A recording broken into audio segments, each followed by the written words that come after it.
Ako si Jillian Rose R. Liwanag, 21 years old, kaka-birthday lang. At pangalawa ako sa magkakapatid sa aming tatlo. Ako si Janarcel R. Liwanag, and I am 18 years old na, debutant. And ako ay isa sa bunsong magkakapatid. Ako po si Jonald Rodier Liwanag, 22 years old. Panganay po ako sa mga magkakapatid at anak ni Joel Liwanag at Rosina Liwanag. Ako ang kabiyak ni Joel Liwanag, 49 years old. Ako si Presi, Mrs. Presi Liwanag, ang nag-isa niyang kabiyak sa puso.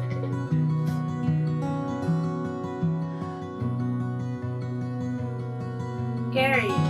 Si Papa ay mapagmahal. Ayan. Supportive. Pogi! Si Joel Liwanag ay pogi.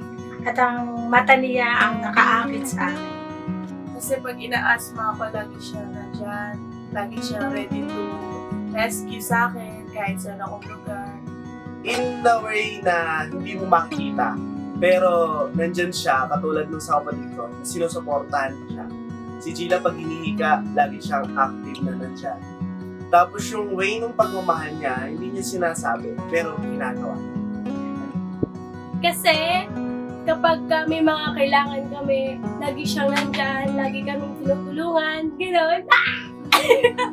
Okay na yan, baka mariyak pa ako. Charis. Okay. Bakit?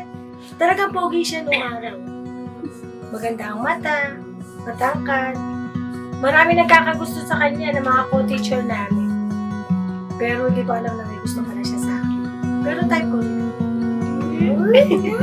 Kapo kasi siya, maganda ang mata.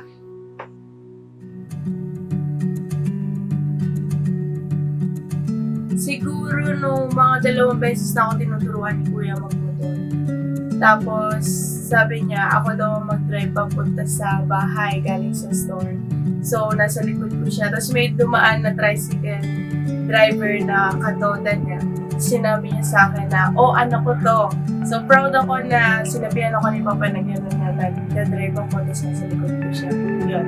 Ayan, siguro yung memorable moment ko kay Papa, yung tinuruan niya ako mag-drive ng isang sasakyan. Nung una sa tricycle, okay naman, medyo kampante siya, kaya-kaya ko. Tapos nung nagkaroon kami ng sasakyan, sa 4 wheels na, ito na.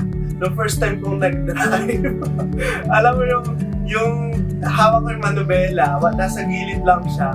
Kusang paano yung paa niya pag magpe-preno. Ito ba na? Ayun, ako, titignan mo. Yung, stop.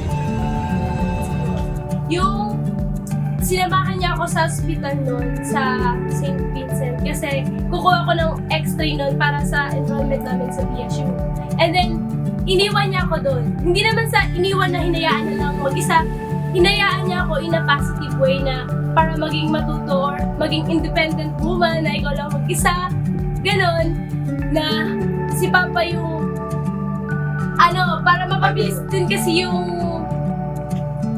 pagbili niya sa bayan noon. Hindi ko nakakalimutan nung nag-propose siya sa akin. Akala kakain lang kami sa Jollibee. Pero nung kumain kami, yun ang kauna-unahan tayo ng Jollibee sa Malolo, sa may katedral. Sabi niya kakain lang kami. Sinundo niya ako from Asulta. Tapos pumunta daw kami doon sa Jollibee, kain lang. So kumain kami. Nung kumain kami, hindi ko alam na yung in-order niya ay mayroon pala siyang kasabwat doon sa Jollibee na yung sing-sing nandoon. Na yung palang sing-sing na yun, hindi ko talaga makakalimutan na sinabi pa ni Ate Jenny na, Rosie, ano ba ang sukat ng kamay mo? Kako ate, hindi ko rin kako alam. Sinukat niya. Halika, tingnan natin. Hindi ka ba bibili? Ay, kako ako ate, maliit lang sweldo ko, hindi ako bibili. Pero gusto ko kasi gusto ko talagang bumili. Kasi para ako meron ako souvenir, gano'n. Tapos yung sing-sing, sinukat sa akin ni Ate Jenny, sinukat sa akin ni Tita Lita, sinukat sa akin ng mga co-teacher namin. Tapos yun pala, kaya pala ako sinusukatan ni ate. Yung pala yung pinabibili ng kapatid niya. Ano yung na-feel mo nung ikaw na yung mismo nag-drive ng kotse? Or kaya Siyempre, Nung una ang saya ko kasi nakapag-drive na ako. First time nung nag-drive kami sa highway, sa may Walter Park, papunta sa pauwi sa atin. Natututan kami sa likod kasi nga ang bagal namin. First time ko kasi nag-drive nun. Tapos ayun, nagingin yung mga nasa likod namin. Pero hanggang nakatapos naman, nakauwi kami hanggang dito. Ganun, kaya Ano iniwan yung niya ako. pakiramdam mo nung iniwan ka sa St. Vincent tapos ikaw lang mag-isa? Sobrang nakakakaba kasi first time ko yun sa buong buhay ko. Pupunta ako sa ospital, tapos iiwan ako doon ako lang mag-isa, tapos ako yung nakaharap dun sa doktor, tapos sa x-ray. Grabe, hindi ko alam kasi first time ko lang din x-ray. Yun. Na singsing na siyang ibibigay sa akin doon sa pagkain namin sa Jollibee. Natouch ako kasi talagang mabigat yung singsing na isang lako nga. Totoo. Okay. Ano yung naramdaman mo nung nag-propose na si Papa sa'yo? Kinabahan ako eh. Masaya na may kaba kasi baka hindi ako payagan niya ang ama ng ina. Yun. Pero ang ninang, alam niya lahat. Na sabi ko, ninang, nag-propose sa akin, ganyan. So, hindi ko alam kung kami ba magpapakasal na o hindi. Kasi hindi kami, nagulat kasi eh. Para kasi nung pag tinanggap mo kasi yung singsing na yun, siya na. Hindi ka na po pwedeng tumanggap na iba, ganun, ganyan. So, sabi naman ng inang, okay naman mabait naman. Sige. Eh, yun. Tapos sinabi ko na kay ama kay ina, yun. Kaya masaya naman ako. Ano ba yung nagsama kami? Oo, Ganun? ilan na, bago siya mag-propose. Isang taon na kami nun eh. Ay, isang taon pa lang sinagot si Papa tapos Oo, nag-propose hindi agad. naman kasi siya ang boyfriend eh. Pero nga, hindi nga talaga siya. Pero siguro nga ganun talaga ang pag-ibig na hindi mo alam. Yan daw para siyang kamatayan na bigla na lang dumarating. Na yung dati mong boyfriend na dapat ay siya makatuluyan mo, na kayo may kausap, pero hindi. Yung pala, siya yung destiny ko talaga. Ganun yun. Pag nagmamas kami, lagi naman ako humihiling kay God na good health, bigyan ng lakas si Papa, bigyan ng mahabang good health, tapos laging bigyan siya ng lakas, huwag niya susukuhan yung store namin, hanggang nag-aaral ako sa mahal na eskwelahan. Yun lang. And birthday wish ko kay Papa, isang maligayang kaarawan sa'yo. Sana bigyan ka ng mabuting kalusugan kung magkaroon ka ng mahaba pang buhay. Na sinasabi mo na ganito yung mga dapat namin gawin in the future na pinaghahandaan namin. Ayun, laging nandiyan ka. Minsan siguro may part na sabi ko parang laging gusto ko ako yung masusunod. Hindi naman yung parang, oo Papa, alam ko na yan. Alam ko yung mga gagawin. Pero in other side pala, dapat makikinig kami sa'yo na ikaw pa rin dapat yung susundin namin na mag-guide sa buhay namin. Birthday wish ko ay always have a good health and laging sumuporta sa amin, and then magkaroon pa ng maraming birthday at humaba pa ang buhay niyo. Yun lang. I love you, Papa. Thank you sa pag-support and happy birthday. Thank you! Thank you! So, happy birthday ulit, Papa.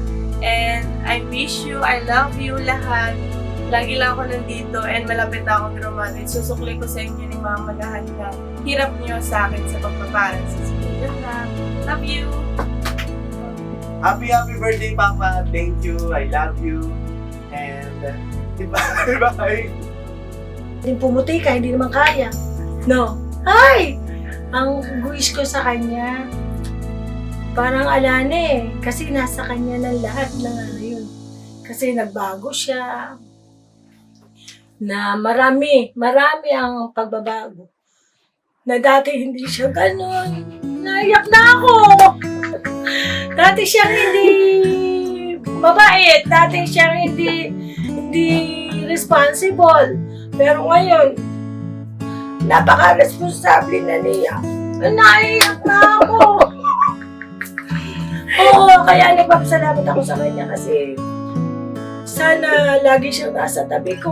Lalo ngayon, nakakasama ko si Amasina, si Ninang. Salamat sa suporta. Salamat sa pagmamahal. Salamat na lagi niya ako pinalalakas ang loob ko.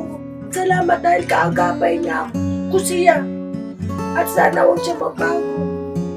Yun, naiyak na ako. Kuya, tama na. Happy birthday! Happy birthday! Yan, happy birthday.